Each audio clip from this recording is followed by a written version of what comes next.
Edhe kështu prap e zuri prej dore të krishterin dhe e shpori në një dhomë ku ishte një njeri që po ngrihej nga shtrati, edhe duke u dridhur po vishej. I krishteri tha: "Përse ky njeri ka frikë edhe po dridhet kështu?"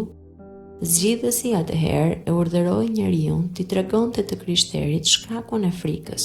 Kështu: "Sonte, në gjumë, ëndërrova edhe pash sikur qielli u bë fort I errët, dhe vetëtinte e gjëmonte pa pushim, të cilat më friksuan aq shumë sa deshvtisha.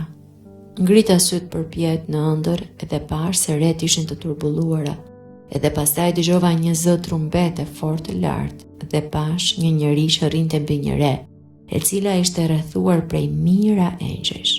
Të gjithë këta ishin veshur me zjarr flak dhe tërë qielli ishte si I flakëruar. Atëherë dëgjova një zë të madh që thoshte: "Ngrihuni o ju të vdekur dhe ejani në gjyq." Me këtë fjalë gurët sa kaq herë u çan, varrat u hapën, edhe të vdekurit që ishin ndër ta dolën. Ca nga ata u gëzuan shumë, duke vështruar drejt qiellit. Të tjerë kërkonin të fshiheshin në male. Atëherë pash njeriu që rrinte mbi ret të hapte librin dhe të thërriste gjithë botën afër tij. Po nga shkaku I flakës së fortë që dilte prej atij, mbetej mjaft vend në mes të këtyre dhe njerëzve, si ai që mbetet në mes të gjykatësit dhe atyre që gjykohen. Pastaj dëgjova atë që rrinte mbi ret t'u thot atyre që ishin me të: "Mblidhni egjërën, kashtën dhe sanën edhe I hidhni në lishen të zjarrt." Menjëherë qëndroi afër meje dhe nga goja e tij doli shumë tym edhe thëngji të ndezur me kërcëllime të tmerrshme. Dëgjova edhe një zë tjetër që thoshte: "Mblidhni drithin tim në krunar." Edhe sa kaq herë pa shumë që u rrëmbyen edhe u shpun lart në ret, po unë mbeta ku gjendesha. Atëherë kërkova ku të mbulohem e të fshihem, po nuk munda, sepse sytë e tij, I cili rrinte mbi ret, më vështronin mua gjithnjë. Atëherë gjithë mëkatet më erdhën ndërmend dhe ndërgjegja më qortonte jashtë mase, edhe sa kaq herë u zgjova nga gjumi. I krishteri tha: "Po përse je trembur kaq shumë nga kjo ëndër?" Njeriu u përgjigj: "Sepse mendoja se kishte ardhur dita e gjyqit edhe unë nuk isha bërë gati për të.